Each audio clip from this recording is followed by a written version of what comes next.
Hello दोस्तों, welcome to PSP classes.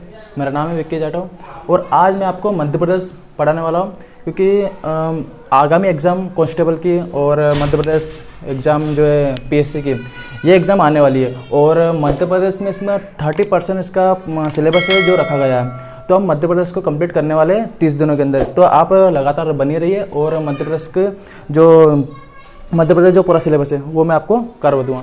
ठीक है, आज हम मध्य प्रदेश का सामान्य परिचय देखेंगे क्योंकि मध्य प्रदेश को समझने के लिए हमें पूरा थोड़ा सा इसका स्ट्रक्चर ऊपरी हमें पता होना चाहिए क्योंकि किसी भी चीज़ को हमें पढ़ने के लिए पहले एक रूपरेखा अच्छे से पता होनी चाहिए ताकि हमें अंदर घुसने से पहले उसको पूरी तरह से हम समझ सकें। ठीक है, तो हम मध्य प्रदेश सामान्य परिचय देख रहे हैं।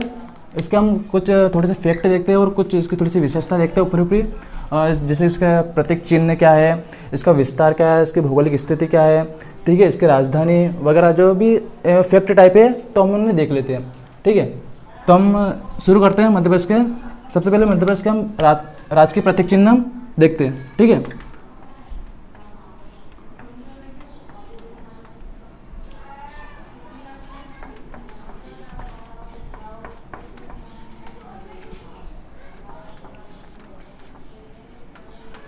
ठीक है, ये हमारे मध्य प्रदेश के राजकीय प्रतीक चिन्ह ये देख रहे हैं हम।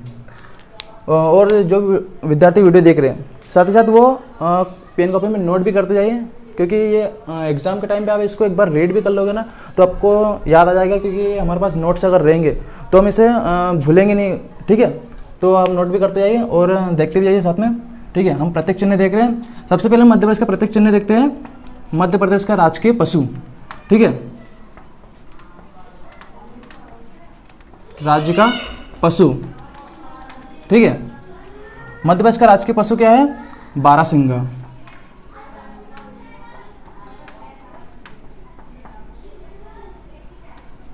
ठीक है, ये मध्य प्रदेश का राजकीय पशु है। इसका एक और नाम है, वैज्ञानिक नाम है जो अक्सर एग्जाम में पूछा जाता है, वो है रूसवर्स दुआ उसेली। ठीक है, ये इसका वैज्ञानिक नाम है। अक्सर एग्जामों में जो इसका वानस्पतिक नाम है ये पूछे जाते हैं। ठीक है, अब इसे हम इसका सन देख लेते हैं। मध्य प्रदेश सरकार ने इसे कब राजकीय पशु घोषित किया? तो वो है 1 नवंबर 1981। ये वो समय है जब मध्य प्रदेश की जो स्थापना के 25वीं वर्षगांठ पूरी हो गई थी। उस समय मध्य प्रदेश सरकार ने राजकीय पशु बारहसिंगा को घोषित किया। इसे इसलिए घोषित किया क्योंकि इसकी एक विशेषता है और विशेषता ये है कि मध्य प्रदेश सिर्फ एकमात्र स्थान कान्हा-किसली जो मध्य प्रदेश का सबसे बड़ा राष्ट्रीय उद्यान है।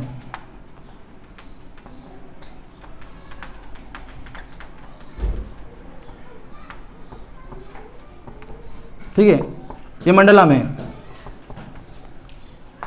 कान्हा-किसली राष्ट्रीय उद्यान में ये पाया जाता है बारहसिंगा। ठीक है, इस विशेषता के कारण इसे राजकीय पशु घोषित किया। ठीक है, बेसिकली ये बारहसिंगा कुछ कोई ऐसा अलग से कोई जानवर नहीं है, ये सिर्फ एक हिरण की प्रजाति है। ठीक है, और प्रजाति कौन सी है? बेडरी।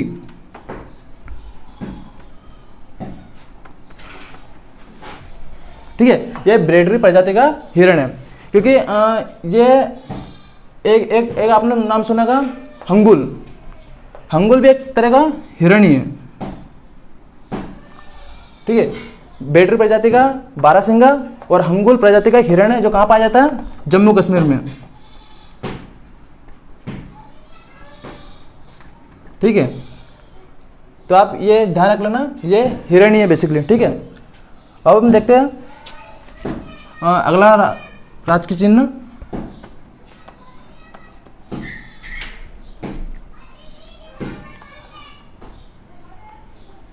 राज्य का वृक्ष। ठीक है, मध्य प्रदेश का राजकीय वृक्ष क्या है? बरगद। इसका अब हम वैज्ञानिक नाम देख लेते हैं। इसका वैज्ञानिक नाम है फाइकस बैंग गैलेंसिस। ठीक है, यह इसका वैज्ञानिक नाम है।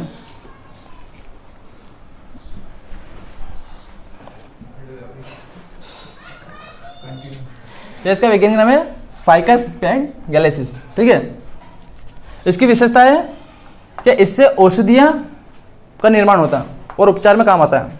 ठीक है,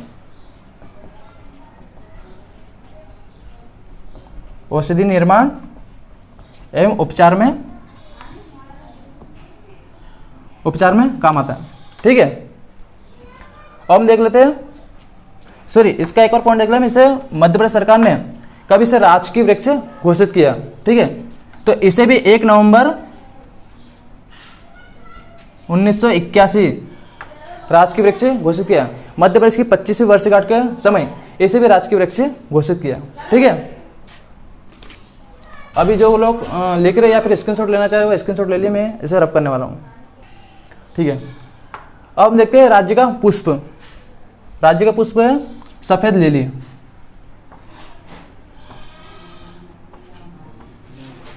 इसका वैज्ञानिक नाम देख लेते हैं हम। इसका वैज्ञानिक नाम है लिलियम कैंडिकम। ठीक है, इसका वैज्ञानिक नाम है।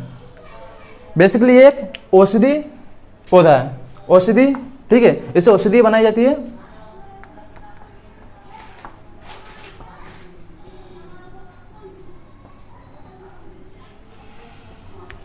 ठीक है, अब हम देख लेते हैं मध्य प्रदेश का या राज्य का खेल। ठीक है, राज्य का खेल देख लेते हैं हम, वो है मलखम्ब।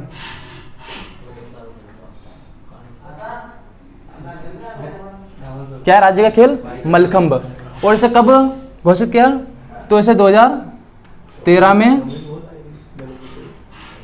राज्य का खेल, जो राज्य का खेल है मलखम्ब, इसका दर्जा मिला, इसे राज्य खेल का दर्जा मिला। ठीक है, 2013 में। अब बात करते हैं, इसकी एक एकेडमी भी है मलखम्ब खेल सीखने के लिए। वैसे तो मध्य प्रदेश में बहुत सारी एकेडमी है, तैराकी एकेडमी, स्विमिंग एकेडमी, तीरंदाजी एकेडमी। इसी के हिसाब से मलखम्ब में मलखम्ब सीखने के लिए एक एकेडमी बनाई है, और वो एकेडमी कहाँ पर है? उज्जैन में। ठीक है,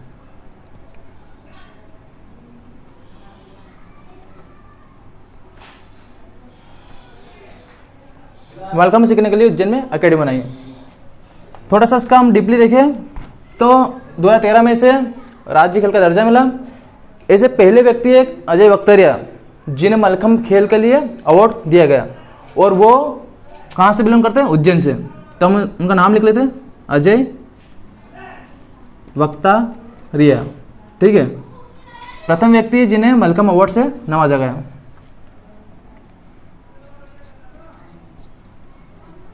ठीक है, ये कहाँ से? ये उज्जैन के रहने वाले हैं। ठीक है, अब एक करंट के इसमें न्यूज़ हम डाल देते हैं। तो योगेश मालवीय, अपने नाम सुना होगा, योगेश मालवीय 2019-20 के वो पहले व्यक्ति जिन्हें राजकीय मलखम्ब जो खेल है इसके कोच यानी प्रशिक्षण के लिए इन्हें अवार्ड दिया गया। योगेश मालवीय, और ये प्रशिक्षण के लिए यानी मलखम्ब सिखाने के लिए इन्हें अवार्ड दिया गया। और ये कहाँ से बिलोंग करते हैं? ये शाजापुर के रहने वाले हैं। ठीक है, अब हम बात करते हैं मध्य प्रदेश की राजकीय मछली, क्योंकि हम प्रतीक चिन्ह देख रहे हैं, तो वो जितने भी प्रतीक चिन्ह हैं वो हम देख लेते हैं, क्योंकि एग्जाम में कहीं ना कहीं या कभी ना कभी ये पूछ सकते हैं। इसलिए हमें ये बेसिक जानकारी होनी चाहिए मध्य प्रदेश के बारे में। और खास करके अगर हम मध्य प्रदेश की एग्जाम दे रहे, पीईबी की एग्जाम दे रहे, तो हमें ये बेसिक जानकारी पता ही होना चाहिए। ठीक है, तो हम देखते हैं राज्य की मछली, वो है महासीर। ठीक है, इसका भी एक वैज्ञानिक नाम है, वो है टोर प्यूटिटोरा। ठीक है, क्या इसका वैज्ञानिक नाम है? टोर प्यूटिटोरा। ये किस नदी में पाई जाती है? तो ये नर्मदा नदी में बहुत मात्रा में पाई जाती है। ठीक है, नर्मदा नदी में बहुत मात्रा में पाई जाती है। अब बात करें इसको 2011 में राज्य मछली का दर्जा दिया।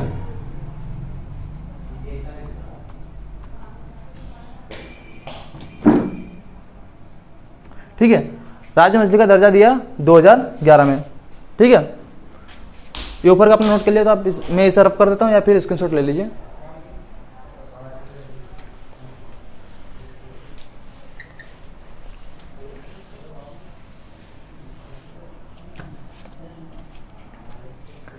इसकी थोड़ी सी हम जानकारी और देख लेते हैं। 2012 में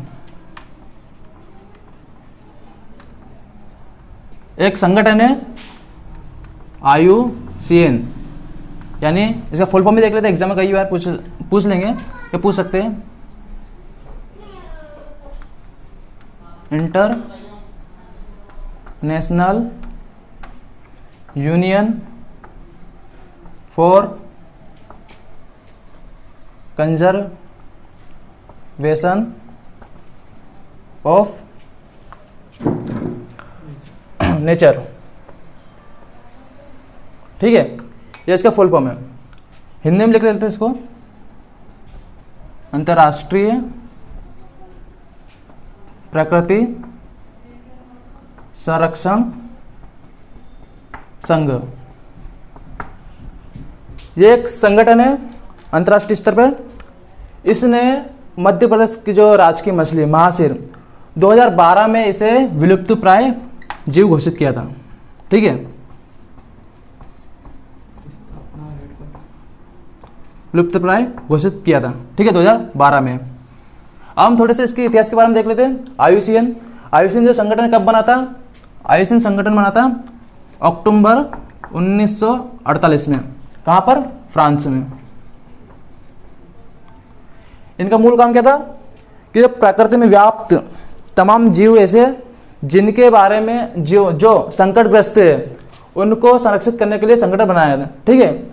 लेकिन आप ये ध्यान रखना, इसकी स्थापना फ्रांस में तो 1948 में, लेकिन इसका हेडक्वार्टर कहाँ मिलेगा आपको? स्विट्जरलैंड, ठीक है। स्विट्जरलैंड की एक जगह है ग्लांड, यहां पर इसका हेडक्वार्टर है, ठीक है।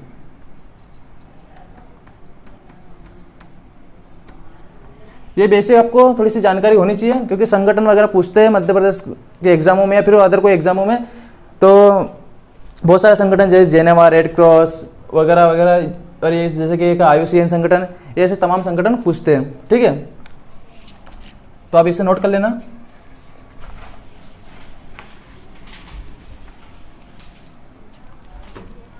अब हम देखते हैं राज्य का पक्षी, ठीक है। राज्य का पक्षी है शाह बुलबुल।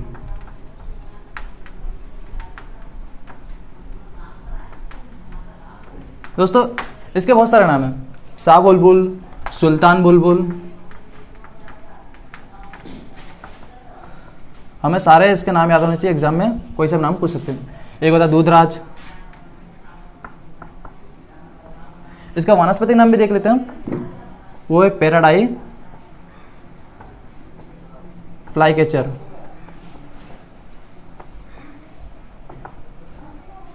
ये नाम भी हमें पता होने चाहिए, ठीक है। बात करते हैं इसकी विशेषता की। इसकी थोड़ी सी विशेषता देख लेते हैं हम। ये पक्षी, वैसे ये पक्षी भी संरक्षित की कगार पे, मतलब इसे भी संरक्षित दिया जा रहा है, ये विलुप्त प्राय की स्टेज पे है। तो कुछ अभ्यारण्य मध्य प्रदेश में, एक है सेलन अभ्यारण्य,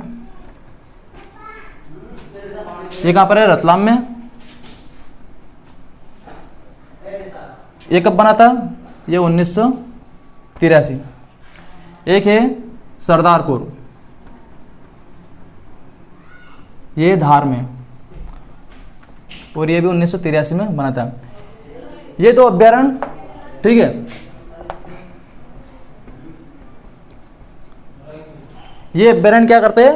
ये शाह बुलबुल जो पक्षी है, दूधराज, पैराडाइज या सुल्तान बुलबुल, इसे क्या करता है? संरक्षण देते हैं, ठीक है। इसलिए ये दो जो अभ्यारण्य ये बहुत जरूरी हो जाती है, ठीक है। अब बात करें हम मध्य प्रदेश का जो राज्य, मध्य प्रदेश जो राज्य, इसका एक नृत्य, लोक नृत्य या राजकीय नृत्य, वो है राई,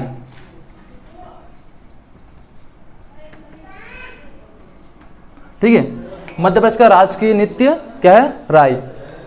बेसिकली ये मध्य प्रदेश के साथ साथ बुंदेलखंड जो एरिया है, या अगर हम इसे मध्य प्रदेश में बुंदेलखंड, मालवा, निमाड़, ऐसे भौगोलिक क्षेत्र जो बटे, वहाँ की भी विशेषता है, वहाँ की भी सांस्कृतिक विशेषता, उन्हीं में से एक है राय, जिसे मध्य प्रदेश का लोक नृत्य भी माना गया है, और ये बेसिकली ये बुंदेलखंड का भी लोक नृत्य है।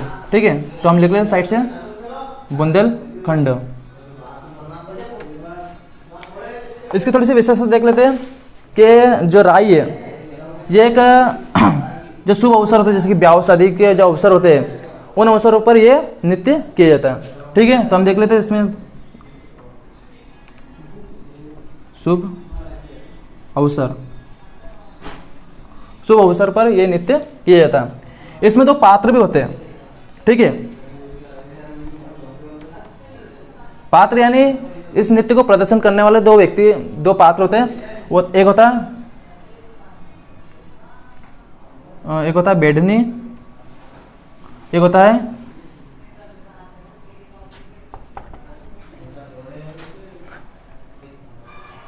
इसके एक पात्र है बेडनी और एक विदूषक। ठीक है, इन दो पात्रों के द्वारा इस नृत्य को किया जाता है। ठीक है, ये हमारा हो गया राज्य का नृत्य। ठीक है, हमने राज्य का लोक नृत्य देख लिया। अब हम देखते हैं राज्य का नाट्य।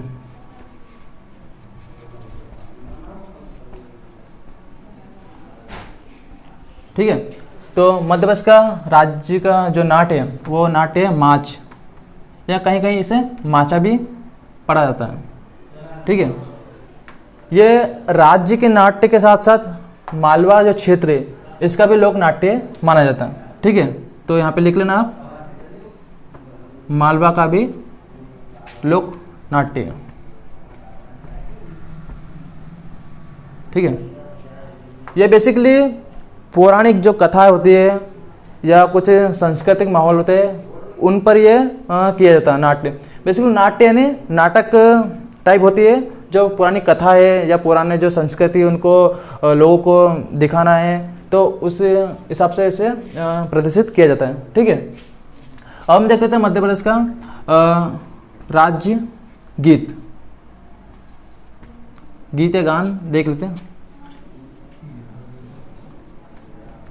ठीक है, मध्य प्रदेश का राज्य गीत भी एक वो है सबका दाता सबका साथी सबका है संदेश है, माँ की गोद पिता का से मेरा मध्य प्रदेश से। ठीक है, बेसिक इसको मैं थोड़े से बोल लिख देता हूँ, मेरा मध्य प्रदेश।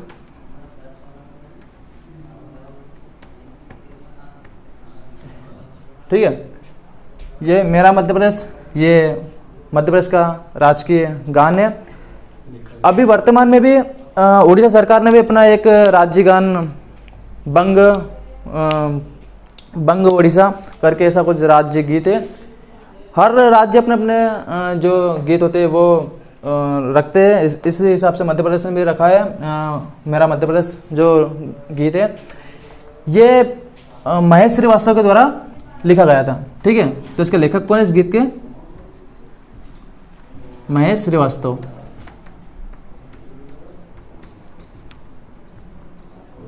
ठीक है, इनके द्वारा लिखा गया और एक प्रसिद्ध गायक है जो कि बॉलीवुड के गाने भी गाते हैं और मध्य प्रदेश से बिलोंग करते हैं।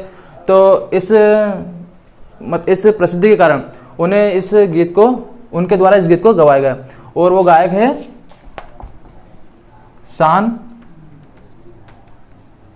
शांतनु मुखर्जी। अधिकतर लोग इन्हें शान के नाम से जानते हैं, लेकिन इनका पूरा नाम है शांतनु मुखर्जी। ठीक है, महेश श्रीवास्तव की एक बुक भी है जो मध्य प्रदेश को जानने के लिए इन्होंने लिखी हुई है, वो है प्रणाम मध्य प्रदेश। किसने लिखी है? ये लिखी है महेश श्रीवास्तव ने।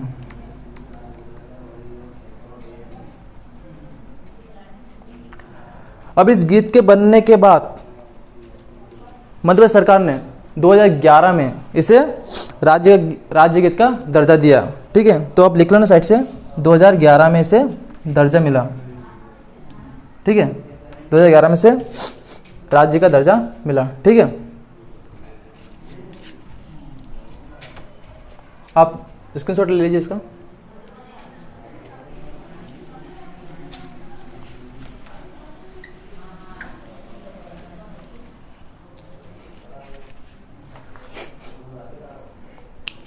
अब हम कुछ और प्रतीक चिन्ह है जो देख लेते हैं हम थोड़े से। राजकीय चिन्ह, राजकीय चिन्ह में एक मध्य प्रदेश का एक लोगो बना हुआ है इस टाइप का, जिसके आसपास 24 स्तूप की आकृति बनी हुई है। इसकी भी विशेषता है, ठीक है। इन 24 जो है ये स्तूप है, इनकी संख्या कितनी है? 24, ठीक है। एग्जाम में पूछे जाते हैं कि जो राजकीय चिन्ह है, इसके जो त्रिभुज है या स्तूप है, इनकी आकृति कितनी होती है? तो उनकी संख्या है 24। इसके बीच में एक वृत्त बना हुआ है, और ये वृत्त किस बात का संकेत देता है? कि मध्य प्रदेश हमेशा सतत विकास करे और अपने लक्ष्य को पूरा करे।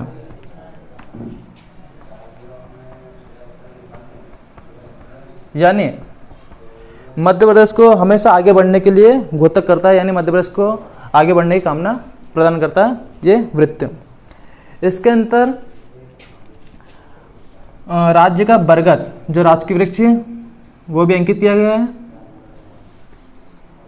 इसके साथ ही इसमें अशोक स्तंभ, साथ ही गेहूं और धान की बालियां,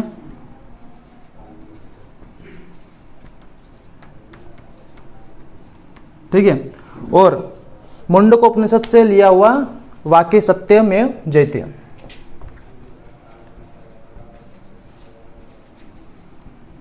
ठीक है। ये तमाम चीजें इस पर अंकित हुई है, ठीक है। अब इसे नोट कर लीजिए, हो गया।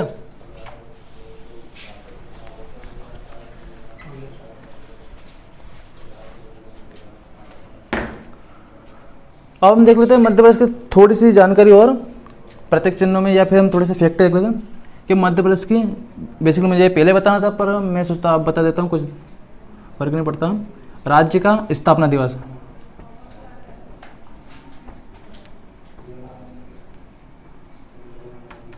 वो 1 नवंबर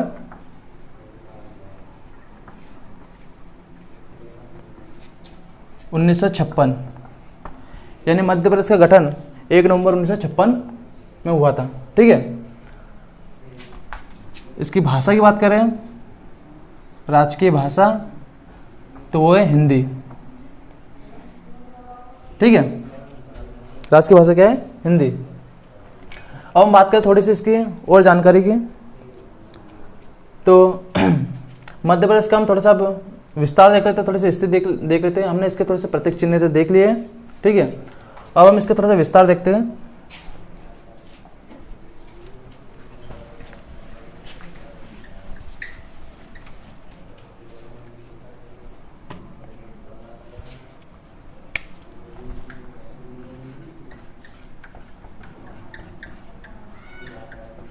मध्य प्रदेश का विस्तार, हम विस्तार इसका पुराना विस्तार यानी पुराना क्षेत्रफल, जब मध्य प्रदेश का विभाजन नहीं हुआ था छत्तीसगढ़ से, या छत्तीसगढ़ विभाजन नहीं हुआ था मध्य प्रदेश से, उस समय का मध्य प्रदेश का क्षेत्रफल, इसका विस्तार, इसकी दूरियां, इसकी चौड़ाई, वो सारी चीज़ें देखेंगे।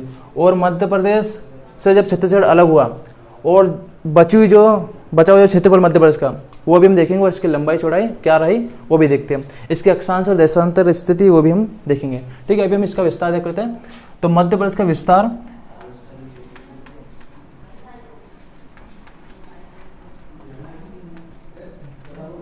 अविभाजित मध्य प्रदेश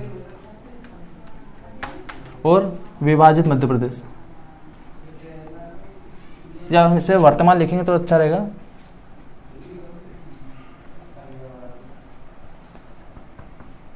वर्तमान मध्य प्रदेश, ठीक है। अविभाजित मध्य प्रदेश में जब छत्तीसगढ़ मध्य प्रदेश में था, तब इसका क्षेत्रफल की बात करें तो इसका क्षेत्रफल था 4,43,444 वर्ग किलोमीटर। कहीं कहीं बुकों पर इसे अलग भी दिया हुआ है, लेकिन ज़्यादा मान्य हम ये रखते हैं 4,43,444 किलोमीटर। वर्तमान की बात करते हैं मध्य प्रदेश में, वर्तमान का जो क्षेत्रफल है वो 3,08,200 45 या 3,08,252 वर्ग किलोमीटर। अब सोचोगे दो क्षेत्रफल क्यों लिखे हुए, इसका भी एक कारण है, वो कारण मैं भी आपको समझाऊंगा मैप के द्वारा, ठीक है। अभी आप इसे होल्ड करके रख लिए, मैं बताता हूँ आपको थोड़ी देर से। बात करते हैं विभाजन के पहले इसका जो मध्य प्रदेश है, इसकी जो चौड़ाई है, इसकी जो चौड़ाई थी वो थी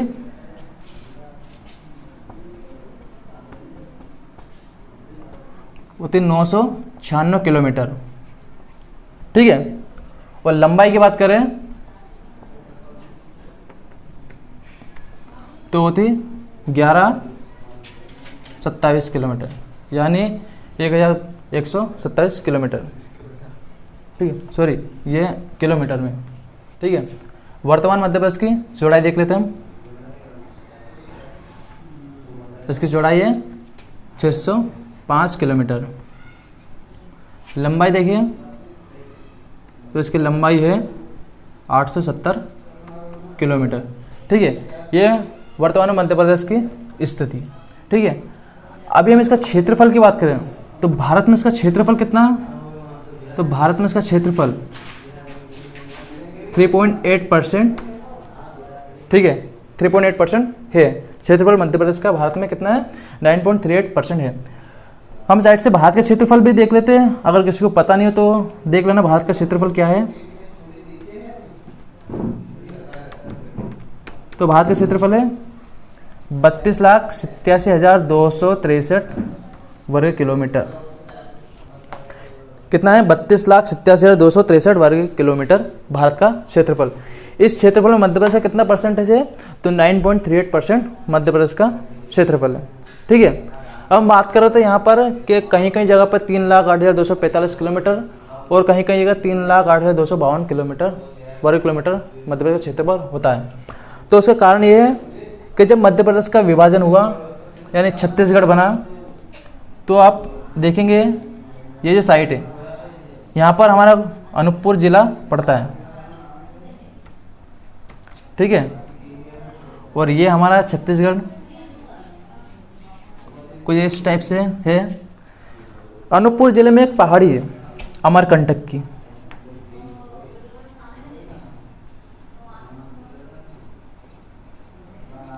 इस अमरकंटक की पहाड़ी में एक घाटी है जिसका नाम है किरार घाटी। इस किरार घाटी के विवाद के कारण ही छत्तीसगढ़ का मत है कि किरार घाटी छत्तीसगढ़ में पड़ती है। इस कारण मध्य प्रदेश का क्षेत्रफल वास्तविक ना होकर इतना लिखा जाता है, लेकिन मध्य प्रदेश सरकार भी ये दावा करती है कि जो किरार घाटी है ये मध्य प्रदेश के अंतर्गत है, तो उस हिसाब से मध्य प्रदेश का क्षेत्रफल 3,08,252 वर्ग किलोमीटर हो जाता है, ठीक है। ये मसलन ये अभी भी विवाद के कारण है, लेकिन ऐसा नहीं है कि ये सोचते होंगे कि ये दोनों ऑप्शन एग्जाम में आ जाए। एग्जामिनर को पता है कि विवाद के कारण, इसलिए वो कभी भी दोनों ऑप्शन आपको एग्जाम में नहीं देगा, ठीक है। लेकिन हमें पता होना चाहिए कि दोनों क्षेत्रफल क्या है, किस स्थिति के बाद में दोनों क्षेत्रफल का उद्भव हुआ है, ठीक है। अभी हम देख लेते थोड़ा सा इसके देशांतरी विस्तार।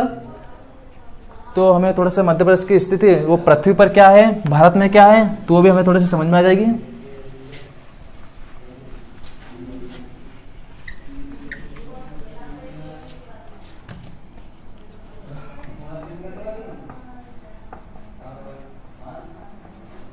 यानी ग्लोब पर हम देख रहे हैं मध्य प्रदेश की स्थिति क्या है, ठीक है। तो हम बना रहे हैं हमारी ये पृथ्वी, इस पर कुछ काल्पनिक रेखाएं खींची गई हैं जिन्हें हम देशांतर कहते हैं, अक्षांश कहते हैं। ये हमारी अक्षांश 0 डिग्री रेखा। इसके भी बहुत सारे नाम हैं, या 3-4 नाम है इसके, वो भी हमें याद होना चाहिए क्योंकि एग्जाम में भी ये कई बार पूछे जाते हैं कि पृथ्वी के बीचों बीच से कौन सी रेखा गुजरी है, इसका नाम क्या है। तो वो 0 डिग्री रेखा भी से बोलते हैं। इसका एक और नाम है, इसको विषुवत रेखा भी बोलते हैं, इसको बोलते हैं भूमध्य रेखा, ठीक है। इसके 3 नाम है। इस 0 डिग्री रेखा के कारण पृथ्वी 2 गोलार्धों में बटी हुई है। ये गोलार्ध है उत्तरी गोलार्ध,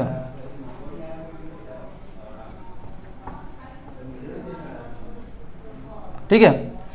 और ये गोलार्ध है हमारा दक्षिणी गोलार्ध।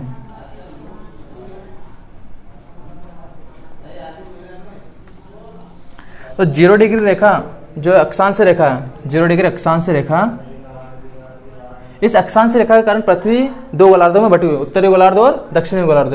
ठीक है, अब इसके 2 ध्रुव भी है पृथ्वी के, उत्तरी ध्रुव और दक्षिणी ध्रुव। इस उत्तरी ध्रुव से दक्षिणी ध्रुव को मिलाने वाली जो एक रेखा है 0 डिग्री देशांतर रेखा या मध्यमान रेखा या मानक समय रेखा या प्रधान रेखा, ये रेखा के गुजरने से पृथ्वी का जो पृथ्वी है ये 2 गोलार्धों में बंटती है। एक होता है पूर्वी गोलार्ध और ये होता है पश्चिमी गोलार्ध। ठीक है, पूर्वी गोलार्ध और पश्चिमी गोलार्ध। इन दोनों रेखाओं से इन दोनों रेखाओं के द्वारा जो गोलार्ध निर्मित होते हैं, यानी बेसिकली 4 दिशाओं का निर्मित हो जाती है और इन 4 दिशाओं के निर्मित होने से ही हमें किसी भी स्थान के लोकेशन का पता होता है। ठीक है, तो अभी हम देख रहे हैं, हम मध्य प्रदेश के साथ साथ हम भारत की स्थिति देख लेते हैं। तो भारत की स्थिति कुछ यहाँ पर है। ठीक है, और ये किस गोलार्ध में पड़ता है, तो ये बेसिकली ये पड़ता है उत्तरी, क्योंकि ये ऊपर की ओर है तो उत्तरी, और ये इधर की साइड है यानी 0 डिग्री देशांतर रेखा के पूर्वी साइड है, इसलिए किस दिशा में रहे, तो ये उत्तर पूर्वी दिशा, उत्तर पूर्वी जो स्थिति, इसमें मध्य प्रदेश की स्थिति भारत की स्थिति है। तो हम देख लेते हैं, हमें थोड़ा सा समझ में आया कि देशांतर और उत्तरी जो अक्षांश है ये कैसे निकालते हैं, कैसे इसके लोकेशन को देखते हैं हम, तो आपको समझ में आ जाएगा उत्तरी अक्षांश और उत्तरी अक्षांश और ये दक्षिणी अक्षांश, पूर्वी देशांतर और पश्चिमी देशांतर। ठीक है, अब हम मध्य प्रदेश की स्थिति देख रहे थे गोलार्ध पर क्या है। बेसिकली हमें थोड़ा सा ये पता होना चाहिए देशांतर और अक्षांश, और खास करके मध्य प्रदेश की स्थिति क्या है वो तो हमें पता ही होना चाहिए। ठीक है, तो मध्य प्रदेश की जो उत्तरी अक्षांश स्थिति क्या है इसकी, 21 डिग्री 6 मिनट से 26 डिग्री 30 मिनट उत्तरी अक्षांश। देशांतर की बात करें तो पूर्वी देशांतर 74 डिग्री 9 मिनट से 82 डिग्री 48 मिनट पूर्वी देशांतर तक। ठीक है, यानी ये हमारा मध्य प्रदेश,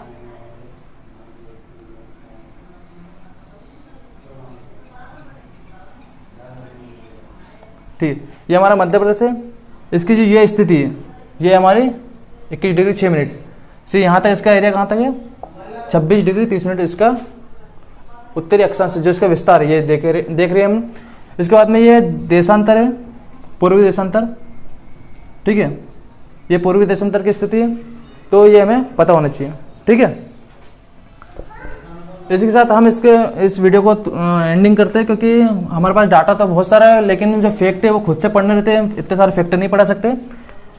अब मैं आपको कल से भूगोल की स्थिति पढ़ाने वाला मध्य प्रदेश की। 15 दिन तक मैं जियोग्राफी चलाऊंगा मध्य प्रदेश की, उसके साथ ही एक मध्य प्रदेश की जो हिस्ट्री है वो भी लेके चलूँगा। तो हम कल से मध्य प्रदेश का भूगोल की स्थिति पढ़ेंगे और उसे अच्छी तरह समझेंगे। ठीक है, तो वीडियो को लाइक करें और सब्सक्राइब करें, शेयर करें। ठीक है, थैंक यू।